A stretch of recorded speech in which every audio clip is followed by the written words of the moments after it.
Part 2. This is a continuation of the story. The link to the first part is in the description of this video. Enjoy watching. Once he was gone, I decided to grab some dinner. I made my way to the restaurant downstairs and enjoyed a tasty meal. Afterward, I bought a cigar from the gift shop and relaxed by the pool with an after-dinner drink. A couple of hours later, feeling somewhat relaxed, I returned to my room. I checked the time and figured Samantha would be home. I washed up, booted up my laptop, and logged into my home surveillance system. Samantha had just walked into the house with Alan and Allison. "So what's so important that you couldn't tell me at the office?" Samantha asked. Allison responded, "I got a report from the PI. Your husband wanted to see Alice Hawkins this morning. So he wants to see a lawyer." "We knew he would," Samantha said. "You don't understand," Allison said. "Alice is a shark. The first thing she's going to do is get that restraining order reversed. And if I know her, she'll be looking for blood," Allison said. "There's more. Mike spoke to your ex-husband earlier this afternoon." Allison added. I saw Samantha's face turn white. "What do you think Alvin told him?" Now, panicked, Samantha asked. "My guess is everything," Allison said. "And if your husband puts it together, we could be in big trouble." "There's more. I spoke to my contact, and she tells me Mike served on something called the Home Front Security Task Force, a real badass. He wasn't kidding when he told your father he killed people," Allison continued, causing Samantha to shrink back. "In fact, he received several medals for his work. I also heard from the PI that he was visited today by one of his old colleagues, someone named Oscar Warren. I don't know what they talked about, but I can make an educated guess." "Again, why is that so important?" Samantha asked, still confused. "If your husband has the resources of a federal agency that specializes in family disputes behind him, we're royally screwed," Allison said. "Maybe now is the time to set Mike up." Alan said, "I still have that drive, lots of juicy stuff on here. Can you imagine what'll happen when the authorities learn that a former federal agent has a computer full of illegal content?" "Forget it," Allison said. "It's too late to plant anything on his hard drive now. He hasn't had access to his computer for nearly 24 hours. A forensic tech could spot that in a minute." "All right, then I'll email it to him," Alan said. "That might work," Allison said, "but you need to be very careful. Make sure he can't track it back to your computer." "What about the account?" Samantha asked. "There's hundreds of thousands of dollars in that account." "I'll deal with that," Allison said. "What if all this doesn't work?" Samantha asked, fear etched in her voice. "There's too much at stake here.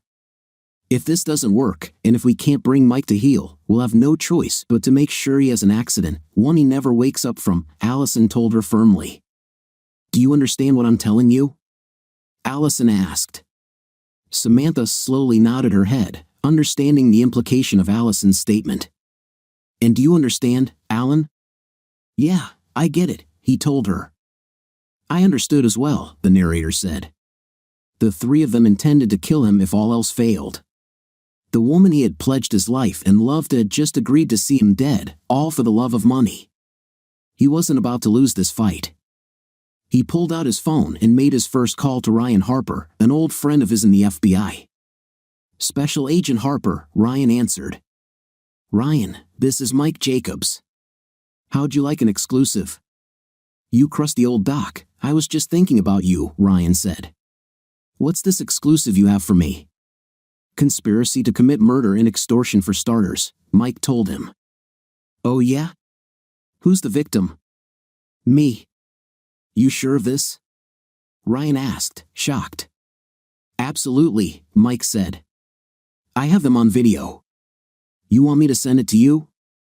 "Send it to me now, and I'll call Sheriff Pratt. We're old buddies from way back.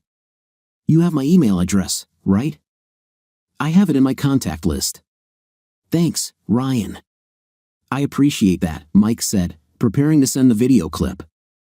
After formatting the email, he hit send. "It's on its way to you now." "I see it," Ryan responded a few moments later. Mike could hear the muffled sound of the video playing through his phone. "I can't believe Samantha would do that to you." Hang on, let me call the sheriff. Ryan was on the phone for a few minutes, then returned. Okay, Sheriff Pratt is sending someone to your place now. What the hell's going on? Ryan listened quietly as Mike relayed the events of the last couple of days. Mike heard him whistle when he finished. Damn, that's just cold-blooded, he exclaimed. I thought so, Mike told him. Where are you now? Are you safe? Do I need to send someone to cover you? Ryan asked, concerned. Mike gave his location and assured him he would be all right. Ryan responded, well, this doesn't look like a federal case, at least not yet. But if you need anything, give me a call. You hear me, Mike? I got it, but thanks again, Ryan. I appreciate it, Mike said. They ended the call, and Mike looked at his laptop to see the three conspirators still talking. What about the ex? Do we kill him too? Alan asked. No, at least not yet. It would look too suspicious for two of Samantha's husbands to be killed so soon. Tomorrow, I'll start moving the funds we've been collecting from him and the others to an offshore account. Once that's finished, we'll reevaluate Alvin's usefulness, Allison said. There are other victims. This should prove to be interesting, Allison added. You sound like you've done this before, Alan said. Let's just say this isn't exactly my first rodeo, Allison quipped. Mike watched them chatter on for about a half hour, then saw the reflection of flashing lights outside. He smiled, knowing their little plot was about to get a wrench thrown into it. A few moments later, he heard a knocking at the door. Sheriff's Department, open up, a man's voice called out. Samantha, Allison, and Alan looked at each other, confused. You'd better open the door, Allison told Samantha. Samantha, following Allison's direction, opened the door. Yes, she asked. Samantha Jacobs, the deputy asked. That's me, Samantha replied. Deputy Smith, and this is Deputy Jones. May we come inside, please? Ah, of course, Deputy, Samantha said.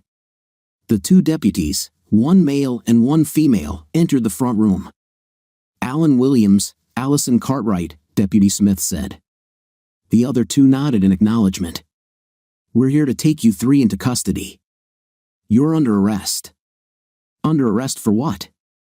Allison asked. According to the warrant, conspiracy to commit murder and extortion, Smith said as he began reading their Miranda rights. How? Alan said, bewildered. Shut up, Allison hissed. Say nothing to anyone. Got it? Your husband must have planted some bugs in the house, Alan told Samantha. Did you know about that? No, I didn't, Samantha said. Shut up, both of you, Allison commanded. Say nothing. When we get to the county jail, I'll arrange for our representation. You have the right to remain silent, so use it. The deputies finished their work and escorted the three conspirators out of the house. The video ended when the door closed. Mike grabbed his phone and placed his second call, this time to Alice Hawkins, his lawyer. What's happened, Mike? Why are you calling me after hours? Alice asked. I just wanted to let you know Sam and her two conspirators have been arrested, Mike answered. Arrested for what? Conspiracy to commit murder and extortion. I have their plot captured on video, Mike told Alice. Oh my God, Alice exclaimed. Can you give me a copy of that video? Already on it, Mike said, preparing to email the video. Well, this will certainly help out when I go to see Judge Banks about the restraining order, Alice told him. Would that be Judge Kenneth Banks? Mike asked. One and the same. Why, do you know him? I ran an intervention on his behalf about 10 years ago, Mike explained. Intervention was the term we used in the task force for helping targeted husbands before he became a judge. Couldn't that be seen as a conflict of interest? Have you done anything on his behalf since then? Alice asked. No, Mike said. Then it shouldn't be an issue. Chances are, he may not even remember your name, Alice said. Maybe, but I doubt he forgot the intervention. Well, don't worry about it. If he asks, I'll tell him. Otherwise, we won't say anything. When do you go before him? Mike asked. Tomorrow afternoon at 1 o'clock. I also have a motion to unfreeze your accounts, along with a demand that Samantha return at least 35% of everything she took. I'll be arguing those in front of Judge Banks at that time. Hopefully, with Samantha in custody, I'll have good news for you by this time tomorrow. I look forward to that, Mike said. As do I. Get a good night's sleep, Mike. I'll talk to you tomorrow. They ended the call, and Mike placed his third call of the evening, this time to Wilson Langley, Samantha's boss, who also happened to be Allison and Alan's boss. Since Mike was responsible for getting Langley's business, he had his personal cell number in his contacts. Langley, the older man, answered after the first ring. Mr. Langley, this is Mike Jacobs from ISS. How are you this evening, sir? I was enjoying a nice steak dinner with some friends, Langley said. Mike could hear the background noise, indicating he was probably at the country club. What can I do for you, Mr. Jacobs? Is there a problem with the security at my office building? Langley asked. None that I'm aware of, Mr. Langley, but there's a problem with 3 of your employees. Oh? What kind of problem? A legal one. They've been arrested. They're on their way to the county jail as we speak. What? Langley hissed. Mike could tell he covered the phone as he spoke to his dinner guests. Then he turned his attention back to Mike. Hang on, let me go somewhere a bit quieter. Mike heard him leave the table and waited for him to speak. It only took a few moments. What's going on, Mr. Jacobs? As you know, my wife Samantha, your executive assistant, has filed divorce papers against me, Mike explained. Yes, I'm aware of that. I have video of her, Alan Williams, and Allison Cartwright plotting to murder me. I also have evidence of them conspiring to extort me as well, Mike told him calmly. Given our business relationship, I felt I owed it to you to let you know. Damn, Langley said. You say you have proof of this? Yes, sir. I have video taken in my own home. I have reason to believe there's more to the story, and I intend to get to the bottom of this. Do you suspect me or my firm of any illegalities? Langley asked quietly. I have no direct evidence of that, Mr. Langley, not at this time. But all 3 of the people in this case do work for you, Mike said calmly. Yes, so it seems, at least for the moment. But everyone is entitled to a defense, Mr. Jacobs. They'll get their day in court just like everyone else. And if it turns out your allegations are true, then I'll fire them. Is that sufficient? Langley asked. Yes, that will suffice, Mr. Langley, Mike said. Good. And thank you for bringing this to my attention, Mr. Jacobs. You're welcome, Mike said, ending the call. There was one more call to make. I looked at the information Terry gave me about Alan Williams and made my next move. I dialed the New York number for Alan and Rhonda Williams, hoping Alan's wife would answer the phone.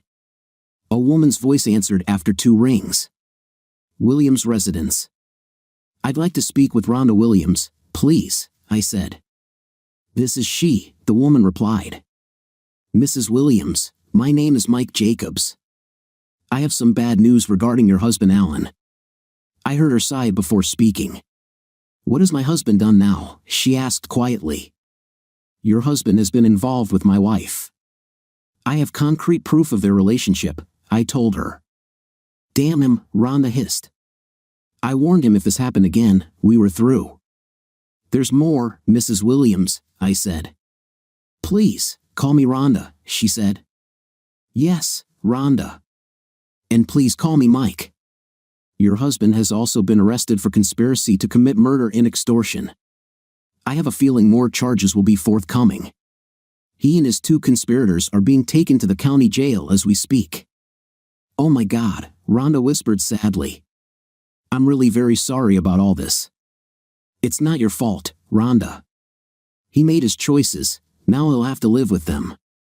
Yes, of course you're right. You say you have evidence. Can you send that to me, please? Of course, I told her. Rhonda gave me her personal email address, and I added it to my contacts. I'll send you what I have as soon as we get off the phone. Again, I'm sorry about this, she said. Like you said, Mike, it's not your fault. Alan made his bed, now he'll have to lie in it. Thank you for letting me know, Rhonda said sadly. I felt bad for her and her children, knowing the media storm they would have to deal with as a result of Alan's actions. We ended the call, and I followed through with my promise, sending her all the videos I had involving Alan with a short note of condolence. I had one more call to make, and I knew it would be the hardest. I picked up my phone and called Pop, who answered after the second ring. Sam's been arrested, I said quietly. Yes, I know. She called me from the county jail, Pop said. I could hear the sadness in his voice. She says they're charging her with conspiracy to commit murder.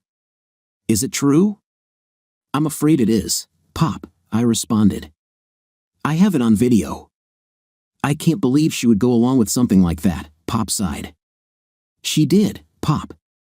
Anyway, it's in the hands of the authorities now. Who else knows? Pop asked. Her boss, Wilson Langley. I just told him a few minutes ago. I also spoke to Alan Williams' wife in New York and my lawyer. You know this is going to cause a media storm, Pop said. Probably, I said. Like this usually does. Pop chuckled. We'll get through it, he finally said. Thanks for letting me know. You're welcome, I responded. I felt bad for the old guy, realizing he wasn't responsible for what his daughter had done. Well, I'd best get going, Pop said finally. Let me know if you hear anything. All right, Pop. Have a good evening. Give my best to Mom, I said before ending the call. Looking out the sliding glass doors that led to the balcony, I saw the sun had gone down and observed the twinkling lights of the city. I felt somewhat relieved at the events of the day and wanted to do something, anything. I felt like checking out and going back to my home, but remembered the restraining order was still in effect. I wouldn't be surprised if Allison's private investigators were watching to see if I would try to sneak back once the conspirators had been taken away. Feeling a bit of cabin fever, I decided to get out of the room before I went nuts. I went downstairs, bought another cigar, and planted myself by the pool to enjoy the cool night air, a drink, and a smoke. After a couple of hours, I came back to the room, crawled under the covers, and slept like a baby. I woke up later than usual the following morning. I got up, showered, shaved, and did my normal business before going downstairs for some breakfast.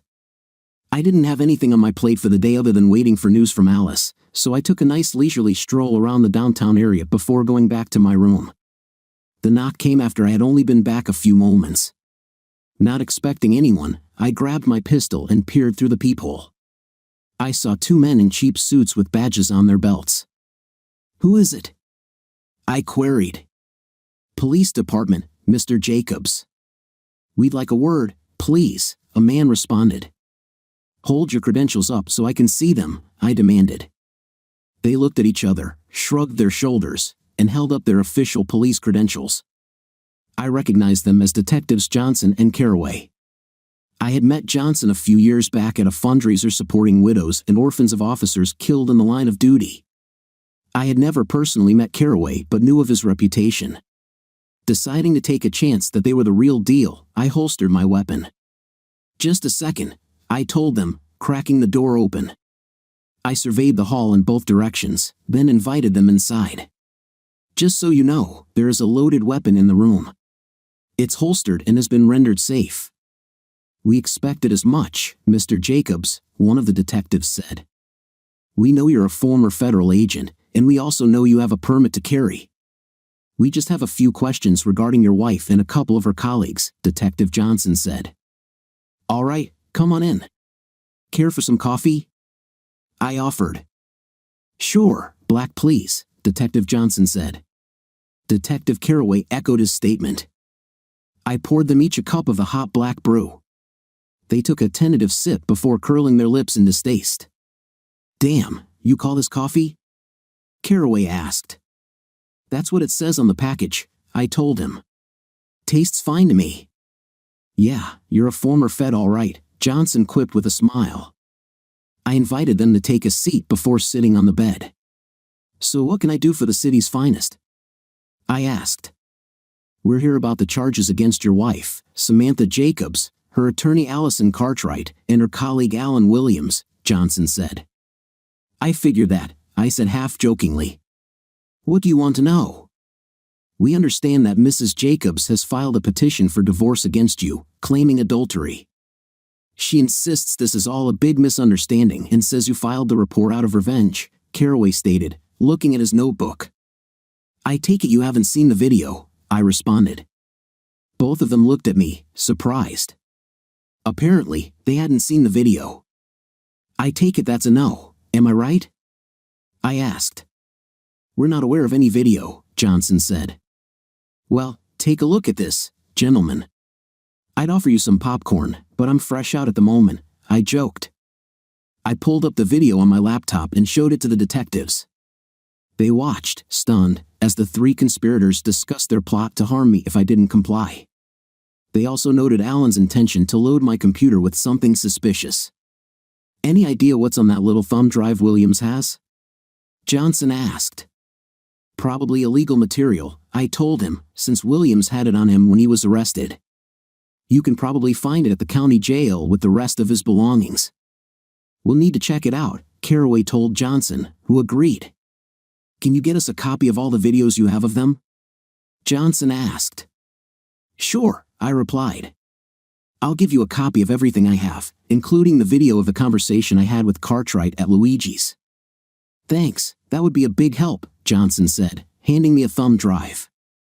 I copied everything over and handed the drive back. When is the arraignment? I asked. Tomorrow morning at 10 a.m., Johnson said. In fact, the DA asked us to extend an invitation to you since he might need to ask you a few questions. I'll be there, I told him. Just one suggestion, you might want to look deeper into Cartwright. I suspect this isn't the first time she's tried something like this. What makes you say that? Carraway asked. I spoke with Alvin Morrison, Samantha's first husband. Cartwright pulled the same trick with him. If you like, I'll give you Morrison's contact information. Please do, Johnson said. The two detectives looked at each other as I wrote out Alvin's information. I also showed them the photos Cartwright used in both divorce cases. Interesting, Carraway said. Indeed, Johnson acknowledged. All right, Mr. Jacobs, we'll talk to this Morrison character and see what he says. Thank you for your cooperation. My pleasure, I told him. Just one last thing, Mr. Jacobs. Consider it a word to the wise. I know of your reputation. You're not a federal agent anymore. Pulling a weapon on an officer of the court isn't exactly the smartest move to make, no matter how justified you felt. Leave this to us. We'll take care of things from here. Got it, I said with a smile. We all shook hands, and I walked them to the door. Seeing that it was time for lunch, I ordered a sandwich from room service and watched some television as I ate. Alice called me later that afternoon to let me know that Judge Banks not only rescinded the restraining order but also released the freeze on my accounts and ordered Samantha to return 30% of all the money she had taken. He also referred Cartwright to the bar and the state attorney's office for her unethical actions. You've been busy, I told her. I'm just getting warmed up, cowboy, Alice responded with a slight chuckle. I plan to file your response in divorce papers tomorrow. He is about to hit the fan. So what now?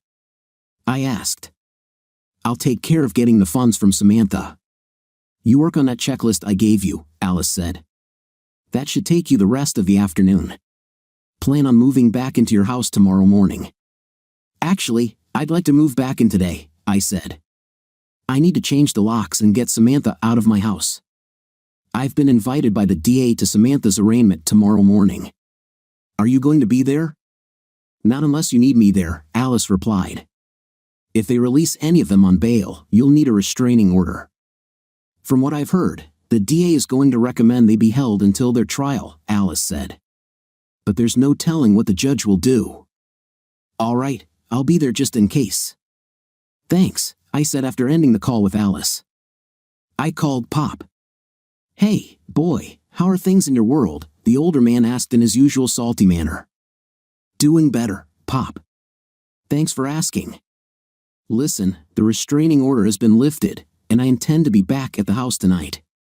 Do you think you can get some of your people over there to move out some of her things? Yeah, I can do that, son, Pop said. Do you think she's going to be out on bail soon? Not from what I've heard, Pop, but you never know with some of these judges. Ain't that a fact? Pop agreed. What time do you want the truck there? I'd say about 4:30. It shouldn't take too long to gather her things into some garbage bags. Pop chuckled. You're a real class act, you know that, Mike? I learned from the best, I joked back. Yeah, you did. And don't forget that, Pop said. We both laughed. All right, I'll have some people over around 4 o'clock. Let me know how the arraignment goes. I will, I promised before ending the call. I headed to the bank to make the necessary changes to my accounts, then went to the office to take care of things with HR. While there, I checked in with my boss, Jack Iverson. How are things going? He asked. Progressing, I said. Got the restraining order lifted and the bank account unfrozen. Samantha and her conspirators were arrested last night. Arrested? Jack asked, shocked. Yeah, for conspiracy to commit murder and extortion. I hear there may be other charges pending. The arraignment is tomorrow morning, and the DA wants you there. He might call on me, I don't know yet. I hope it works out, Jack said. You moving back home today? That's my plan, I said. Let me know how everything goes. I will, I told him before leaving. I went back to the hotel, checked out, and drove home, my refuge from the chaos. I pulled into the garage, closed the door, and headed for the door that led to my kitchen. Before going inside, I drew my pistol, just in case. I carefully went inside, turned off the security alarm, and made sure the place was secure. It seemed dark and quiet, too quiet, in fact. The only sounds came from the tall antique grandfather clock in the living room. Finally convinced that the place was secure, I holstered my weapon and took my things upstairs, put them away, and changed into something more casual. At exactly 4 p.m., I heard a large truck pull into my driveway. Looking out the window, I saw 3 men climb out and come to the door.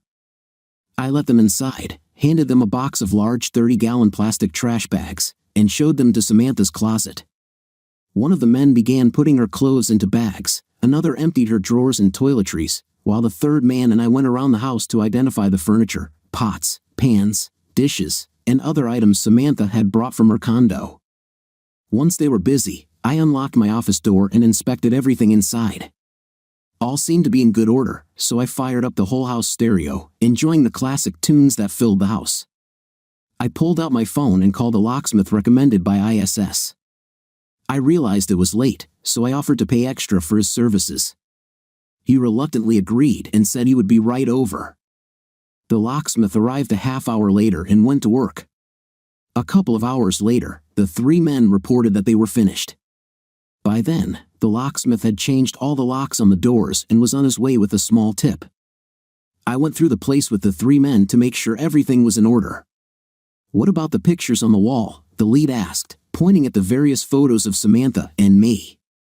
Nah, I need kindling to start my fireplace tonight, I said, and we all laughed. By the way, could you do me a favor? I asked. Sure, what is it?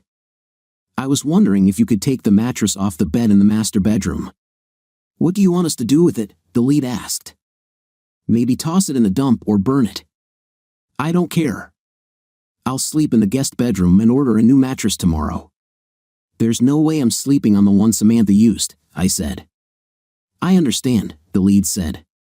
Come on, give me a hand, he told the other 2 men. They maneuvered the old mattress down the staircase and tossed it unceremoniously in the back of the truck. I thanked them for their work and gave them each a $100 bill. They worked hard and deserved a little extra. We said our goodbyes, and I watched as they left with Samantha's belongings. Turning back to the house, I took in the empty spots where Samantha's things used to be. Oh well, I thought, this too shall pass. Tired and a bit hungry, I ordered some lasagna from Luigi's. The lady who took my order said it would take about an hour for delivery. That was fine with me, I could use the time to decompress. Armed with a cup of steaming coffee from my Keurig, I sat in my recliner and turned on the television to catch up on the news. A few minutes later, my phone buzzed. It was a call from Ron Wiseman. Curious, I answered. Mike Jacobs, you old dog. "How's it hanging?" he asked. "Just got back into the house, cleared out the place, and now I'm kicking back. What do you have for me?" "Well, you'll be happy to hear I found no links between your wife and the old organization, despite her being Pat Witherspoon's daughter. However, I did find connections between the organization and the lawyer, Allison Cartwright." "Oh?" I said, my interest piqued. "Yes, about 8 or 9 years ago, she went by a different name, Ellen Griswold. She worked in upstate New York. According to Witherspoon's notes, she had issues with some of the more extreme measures the group took against cheaters. She had no problem with punishing the men they targeted but felt some of the other actions were too harsh. When the group started getting political, she decided to leave. Mona Larson let her go. Strangely enough, she left New York, changed her name, and had some cosmetic surgery. But there's more," Ron continued. "I found a memo from Larson considering a hit on Griswold, but it never got carried out. The memo was written just before Larson was taken out, and the contract was never finalized." "Very interesting," I said. "I thought so as well," Ron said. "She may have left the organization, but she never gave up on punishing cheating husbands. For the last 8 years, she's been handling divorce cases, mostly representing women. I'm doing a deep dive into those cases, and it seems nearly 90% involve infidelity." "How many cases has she handled so far?" I asked. "On average, she handles about 80 cases a year." "That's around 640 cases over 8 years, Ron said. "There's more. Her name is connected to about 500 bank accounts across the country. I'm still looking into all those, but it seems she's managed about $25 million in total." "Damn," I said. "Yeah, and guess what? Those accounts were set up by her for the women she's represented. Samantha had such an account set up when she divorced her first husband." "Have you given this information to the district attorney?" I asked. "Yes, I just got off the phone with him. Our divorce investigation unit will be looking into it as well." "What's that?" "Oh, right, you left before it was set up. Your old buddy Ray Ochoa runs it. You might be getting a visit from one of his people soon." "Thanks for the heads up," I said. This explained quite a bit. I wondered what the DA would do with this information. "Anything else?" I asked. "Not at this time. I'm still gathering and categorizing data. It could take a while to piece everything together. She's had 8 years to set this up." "There's something I don't understand," I told Ron. "Why didn't Larson use the old poison capsule method on her? Isn't that how she always handled loose ends?" "Yes, it was, at least toward the end. However, Griswold left the organization before Larson began using that method on a wide scale. So, she was never implanted, or at least that's what I gather from Witherspoon's notes." "Do you think Samantha knew about Cartwright's history?" I asked. "I doubt it, Mike, but I'm pretty certain she knew what Cartwright is currently doing. She had to. Anything else?" "I have a feeling I'm just scratching the surface of the Cartwright iceberg here. I'll know a lot more over the next 24 to 48 hours." "Okay, thanks, Ron. I appreciate it.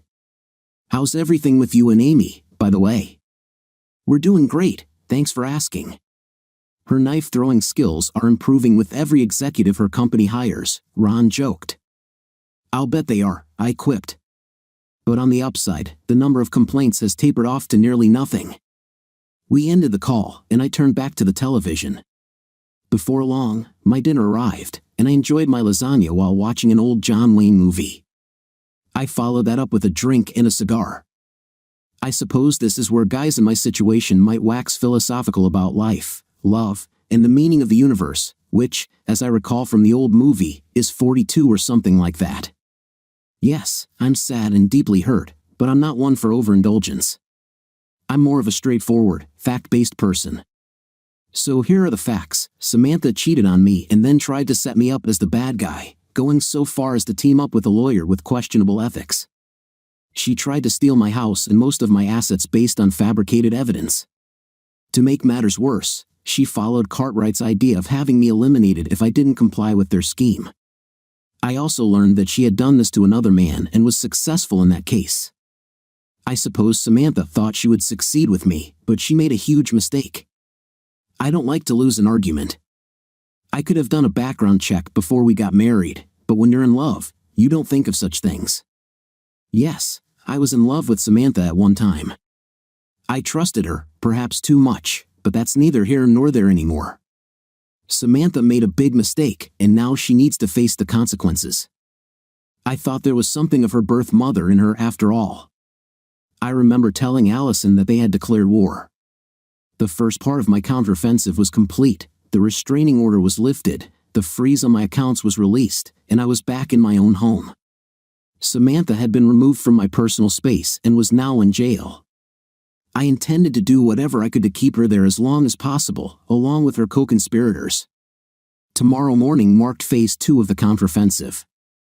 I would be at her arraignment, and if the district attorney called on me to answer questions, I'd be more than happy to provide the court with what I knew. Having finished my cigar, I headed upstairs, undressed, and crawled under the covers in the guest room bed. It felt good to be home again, even if it was in the guest bedroom. The place felt empty without Samantha, but I put that thought aside. I decided to approach this like I would an intervention, setting aside my emotions and focusing on the task at hand. Tomorrow would be another day, and from this point on, I would be in control. The following morning, I got up, dressed, and grabbed a cup of coffee before heading to the courthouse. I wanted to see the 3 conspirators as they were brought into the courtroom.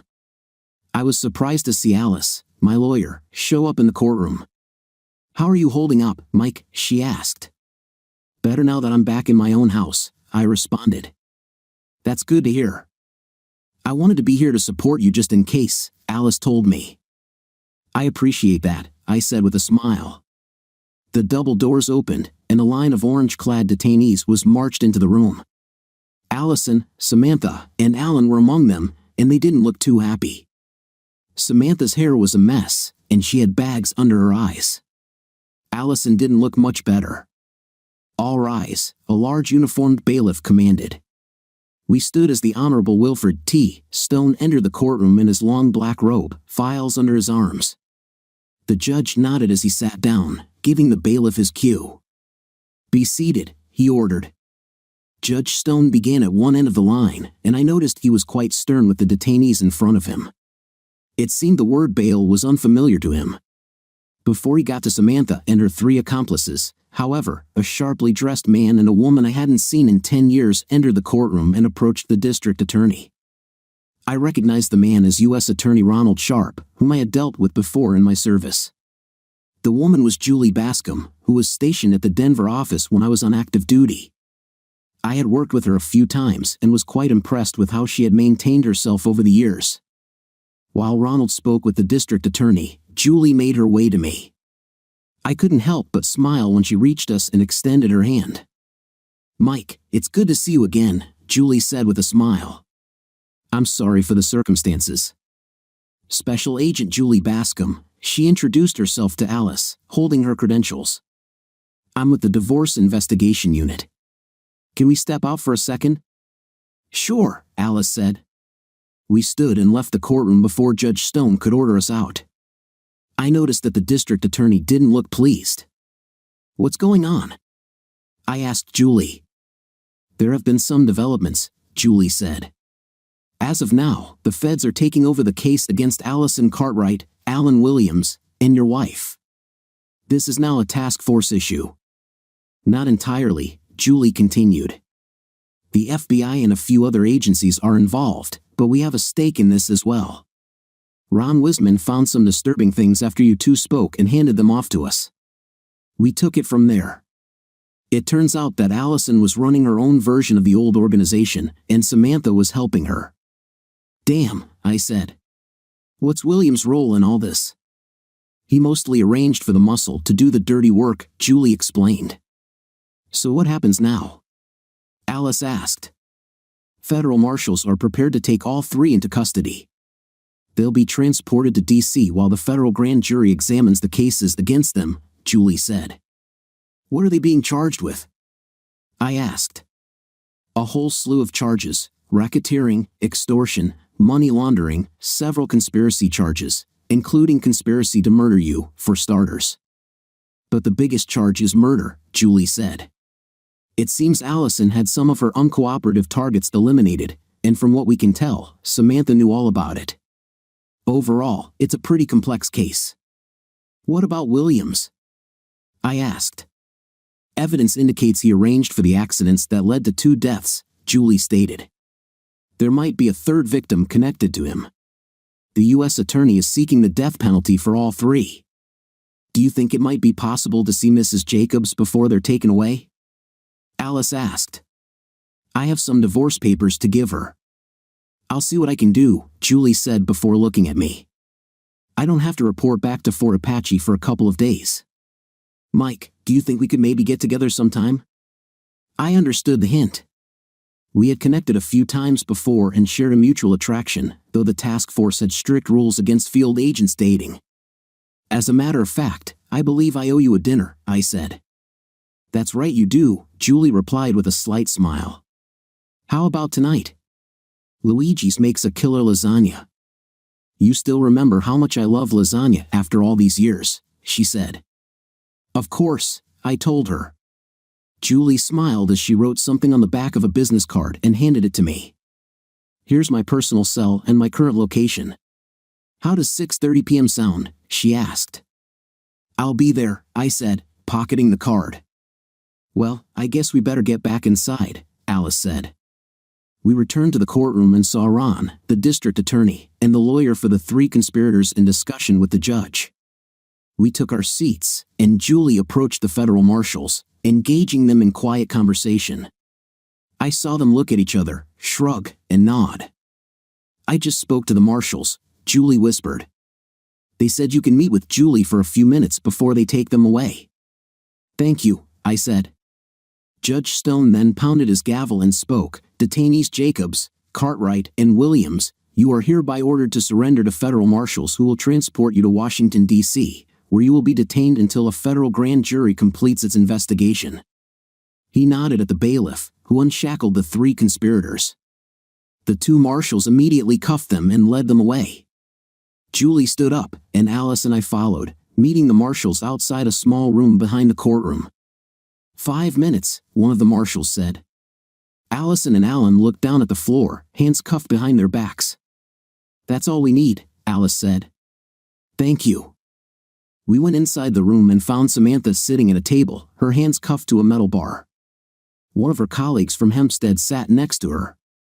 Samantha looked up as we entered. Hello, Samantha, I said. I hope you're enjoying your little adventure. Screw you, Samantha said quietly. I chuckled. Not today, Samantha. Never again. Alice addressed the lawyer. Do you want the man next to her? You must be your attorney, Alice said. Yes, John Ashcroft, Hempstead Law Group.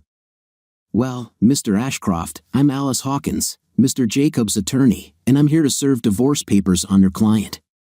Do what you came to do, John said. Alice turned to Samantha and dropped the papers on the table. Samantha Jacobs, you have been served. Yeah, whatever, Samantha said. John picked up the papers and looked through them. This is my client's response to the outrageous petition served on him, based on fabricated evidence put forward by an unethical attorney who is now facing multiple felony charges. I have requested the court to reject her petition. You should advise your client to sign the papers now. Everything is in accordance with the prenuptial agreement she signed before her marriage. There is also the matter of funds stolen from the joint account. Those funds need to be returned immediately, or I'll be forced to charge your client with theft. With that, she dropped another paper on the table, which John picked up and read. Mrs. Jacobs has given me power of attorney over her affairs, so I will handle this as soon as possible, John said. Miss Hawkins, is there anything else? John asked. Yes, I interjected, looking at Samantha. Why, Sam? What happened? Samantha looked up at me, and she seemed like a completely different person from the woman I had married. She shrugged. Because I could, she said. So what? I asked. Is that all you have to say after all the years we had together? Yeah, Samantha deadpanned. I nodded, realizing that whatever love I once had for her was completely gone. Her lawyer spoke up. I think our business here is concluded, Mr. Jacobs, he said. My client has no desire to say anything further. You realize she's facing a potential death penalty, I said. Himes, I'm aware of that fact, Mr. Ashcroft said. I looked at Samantha and saw a smirk on her face, as if she didn't care. Fine, I thought, neither do I. Good luck, I said, motioning for Alice to leave.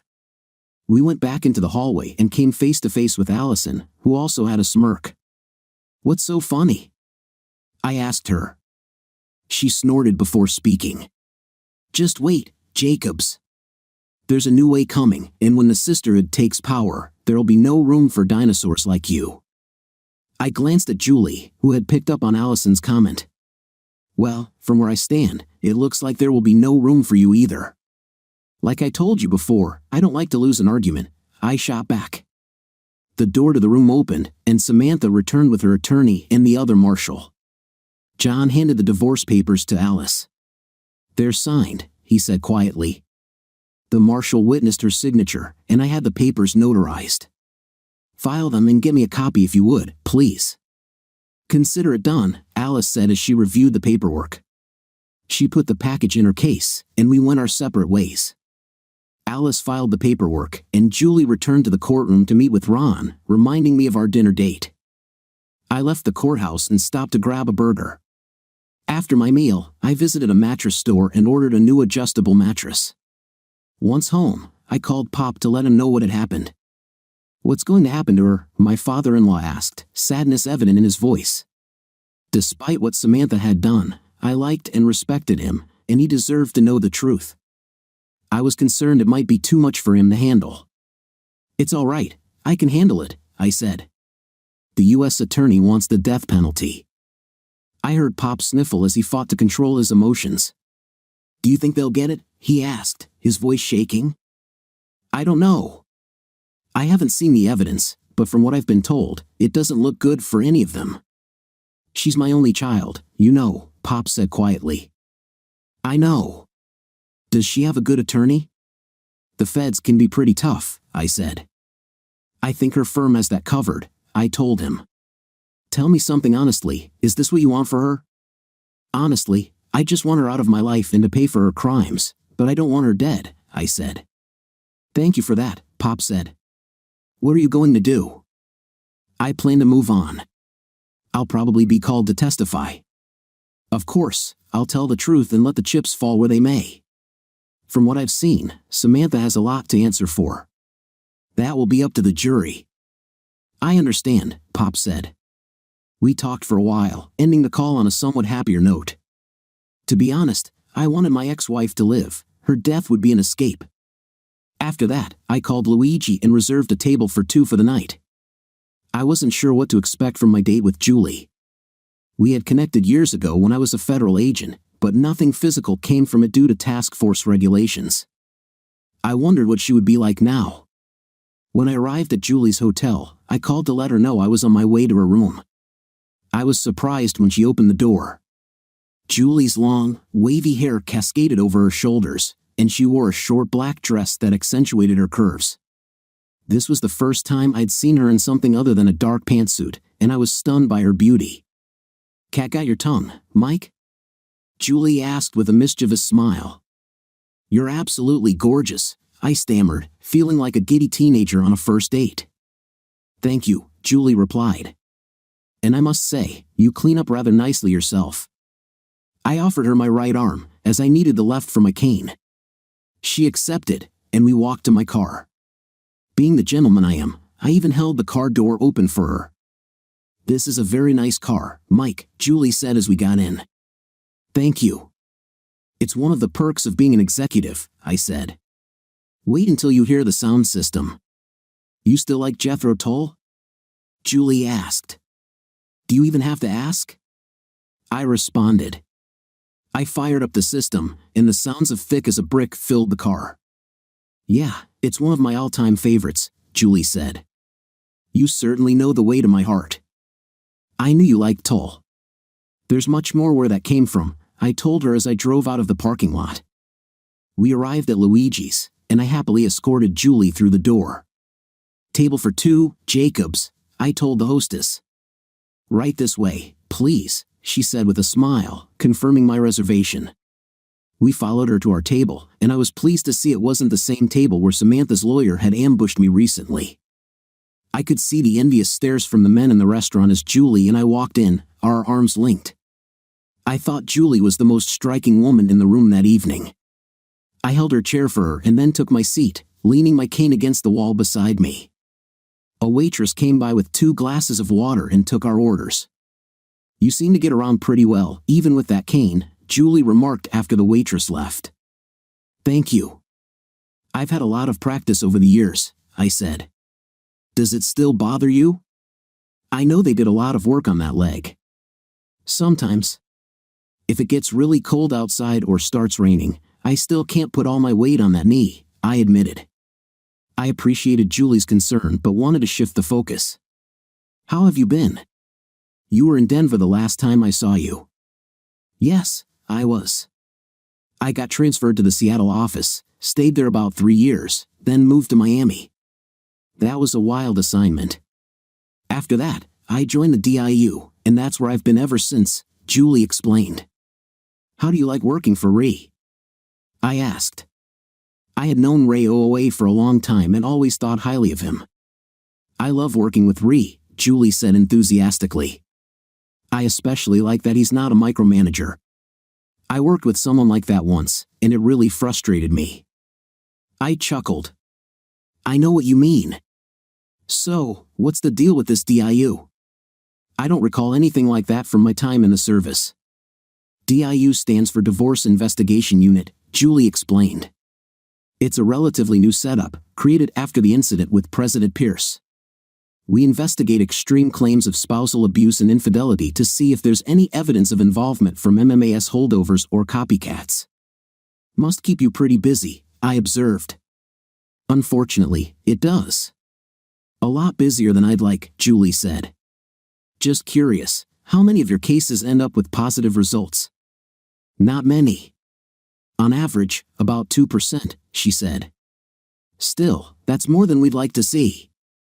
Your case was quite interesting, though. None of the usual markers were there, but the fact that your soon-to-be ex-wife is the offspring of a notorious MMAS operative and that her attorney was a former member caught our attention quickly. I can't tell you much more because it's been turned over to the federal grand jury, but Wizen and his team uncovered quite a bit, and it looks pretty bad for all 3 of them. Your man Torres also uncovered a few things that really helped. I'm glad he could assist." "I trust him," I said. "I take it his findings have already been handed over to the appropriate authorities?" "Yes, they have. He's been advised not to reveal everything he's learned due to national security concerns, so please don't be too hard on him." "I won't. Terry is a good man," I assured her. "So, what's this talk about a new way in a sisterhood?" I asked, recalling the conversation with Allison and Samantha earlier. "You caught that?" Julie responded. "Well, after the old MMAS corporate structure was dismantled, the organization evolved. It went global, becoming even more radical and less inhibited about things like murder. There was a county commissioner in Texas who was murdered as part of an experiment." "That's disturbing," I said, shuddering. "We still don't know if those terms are the group's new names or just generic terms they use." "It could be both. The bottom line is, they're a lot more dangerous now than when you were in the service. You need to be very careful," Julie advised. "Careful is my middle name," I quipped, making her chuckle. Our orders arrived, and we both chose Luigi's special lasagna, one of my favorites. It was loaded with 3 kinds of cheese and meat, with mushrooms. We dug in, using our breadsticks to soak up the leftover sauce. "This is absolutely delicious," Julie exclaimed. "It's one of my favorites. I could make myself sick on this stuff." "I can see why," Julie said. "By the way, there's a nice little dance club next door. When we're done here, would you like to go have a drink and maybe dance off a couple of calories?" "Why, Mike Jacobs, if I didn't know any better, I'd think you're trying to seduce me," Julie said with a laugh. "Me?" I'm just offering a drink and a dance, I responded, feigning indignation. But for the record, I'd love to have a drink and a dance or two with you, if you can keep up with me. Well, I admit I'm restricted to slow dances these days, I teased. Julie's smile widened, and I took in her dimples. I'd definitely love a couple of nice slow dances with you, Mike, Julie said in a tone that held a lot of promise. Our waitress came with the check, and I handed her my credit card. After settling the bill, we headed out and walked to the dance club, which wasn't too busy. Julie turned heads as she walked in, and I could almost hear the murmurs of the men in the place as they noticed my date. Naturally, none suspected what Julie could do to them if they got out of line. We took a table and ordered our drinks. When the band started playing a slow dance song, I asked Julie for a dance, and she gladly accepted. We made our way to the dance floor, and I wrapped my right arm around her while holding my cane in my left hand. Julie melded her body into mine as we swayed slowly to the music. You are amazingly light on your feet, Mike, Julie whispered as I held her close. I inhaled the gentle scent of her hair as she rested her head on my shoulder. Where there's a will, there's a way, I replied softly. We danced through 2 slow songs before returning to our table. That was nice, Julie said quietly as I sat down. I never thought of you as a dancer before. Well, things have changed a bit over the years, I said. I found dancing helped me a lot during my therapy. Did you and Samantha come here often? I tried to make it a weekly thing, Julie said. But the last few months were pretty rough. She had been rather cold and standoffish, which I thought was just stress from work. Now I know better. Enough about my troubles. How have you been? I asked. I did meet someone once, Julie said wistfully, but he turned out to be a player. I dropped him and moved on.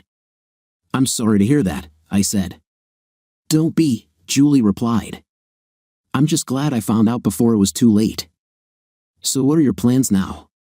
I asked. I intend to stay with the task force. I'll probably retire in a couple of years or so, Julie said. I thought I might get a condo on the beach and maybe share it with a cat or something. That sounds nice, I said. But let's change the subject. How about we head out and listen to some music? You still have that collection of Toll? I do, Julie said, and I've added to it since the last time we saw each other. Well, what are you waiting for? Please take me to your parlor, kind sir, Julie drawled with a smile. Where did that come from? I asked, surprised. From a book I read online, Julie said. Are we going or what? She asked with a playful tone. Yes, ma'am, I said, grabbing my cane. After paying our tab, we left the club and headed to my place. Once there, I gave Julie a brief tour of the house, ending in my office where I kept my collection of Toll vinyl. I let Julie choose which album she wanted to hear, and she selected A Passion Play. I set up the stereo and placed the album on the turntable. We moved to the front room as the music filled the house. After pouring a couple of glasses of wine, we sat on the couch and enjoyed the music. Julie laughed at the humorous parts of the album, and we both found the storytelling quite entertaining. As the music played, Julie looked at me and said, Mike, did you ever wonder? Before she could finish, our lips met in a tender kiss. We took our time, savoring the moment. When we finally parted, Julie smiled and said, I think the song is almost finished. I agreed and, as the music came to an end, said, I guess that makes this our song. Julie smiled and nodded. Yes, our song. Why don't you put on another album, she suggested. Okay, I said. As she kissed my cheek, I stood with the help of my cane, changed the album to Bursting Out, and returned to the front room where I relaxed on the couch. Julie's eyes were drawn to the scar on my thigh. You okay? She asked with concern. I'm more than okay, I reassured her. It's a lot better now. If it bothers you, I can put my trousers back on. No, don't, Julie pleaded. It's part of you. I'm not bothered by it. I've got a few scars of my own, you know. To me, Julie looked perfect, but upon closer inspection, I noticed a few reddish lines on her torso from an old knife fight. Does it bother you? I asked. Not at all, I told her. You're perfect just as you are. I hesitated for a moment before asking, "Would you like to stay tonight?" Julie's smile lit up the room. "I thought you'd never ask," she said as she wrapped her arms around me. We went upstairs, leaving our clothes in the front room. "I hope you don't mind using the guest bedroom," I said.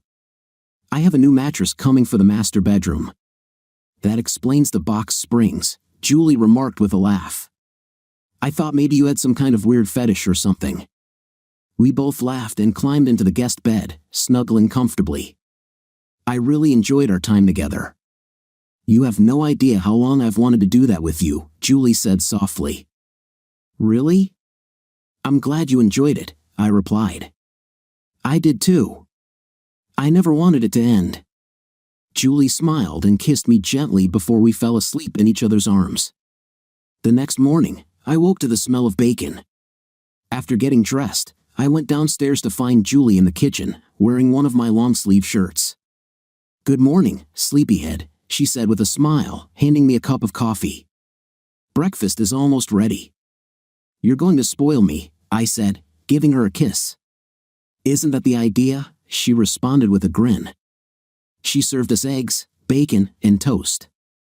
"This is delicious," I said after taking a bite. "Thank you."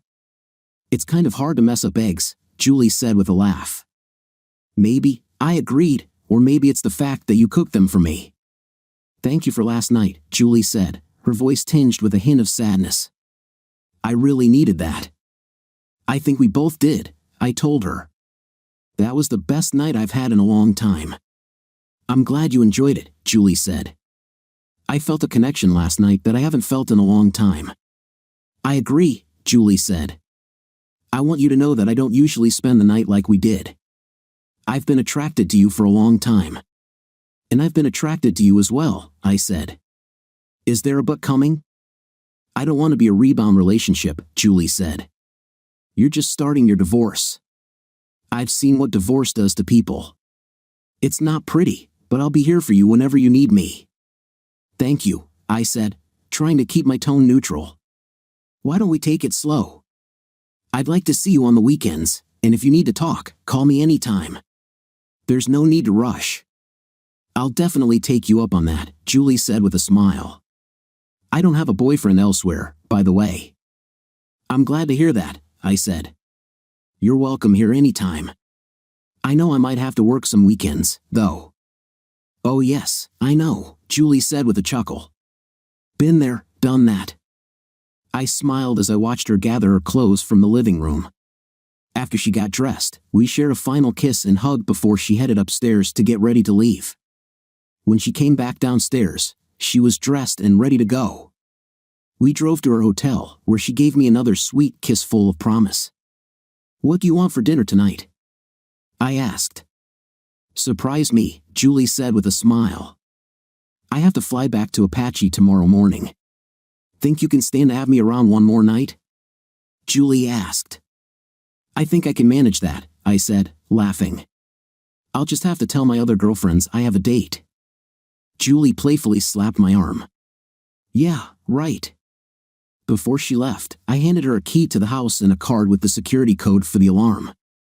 "Thank you for that," Julie said, taking the card. Julie gave me one last kiss full of promise before exiting the car and closing the door. I waited until she was inside the hotel before driving to the office. As I walked into the executive office suite, Jack greeted me with a grin. "What are we, working casual today?" "No one told me." I laughed as I walked into his office. "You sure seem to be in a better mood today. Everything going okay?" "Yes," I replied with a nod. "In more ways than one. By the way, have you seen Terry?"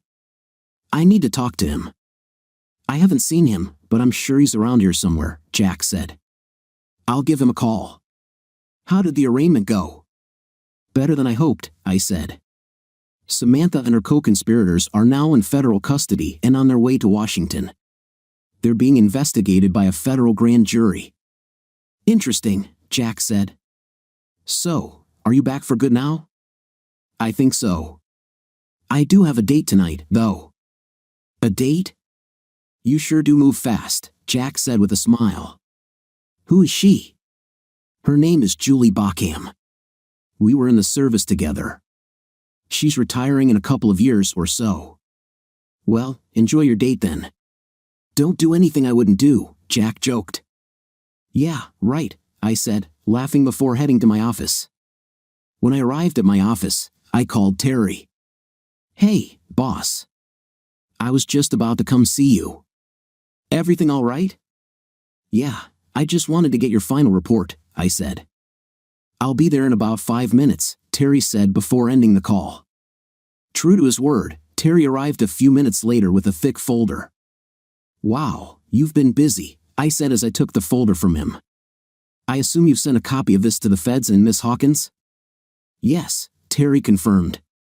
Special Agent Bockham seemed quite pleased to receive it. You already know a lot of what's in that report.